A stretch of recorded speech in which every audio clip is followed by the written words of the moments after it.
first time datang, terharu jugalah pasal apa pengarah yang entertain ni. Pengarah hospital ni lah memang sangat baik lah.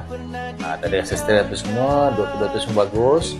So kita buat rawatan, dia segala every possibility dia akan check. Semua yang paling penting sekali dia punya servis lah. Doktor dia cari ustaz, dan ni tengah borang ustaz pasal stres sangat. Lepas tu macam biasalah bila kita pakai drip ni saya nak kena buka. Memang kalau satu hari 10 kali dia kena datang buka tutup tanpa muka berkerut. Nurse dia datang bagus buka, nurse lelaki atau semua bagus.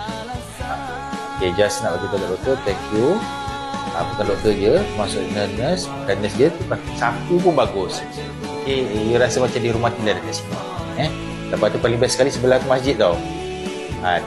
Lama tak dengar Quran, boleh dengar lah. Macam sebelah punya mengaji kan, azan semua. Jadi mustahil kita nak tertinggal semayang lah.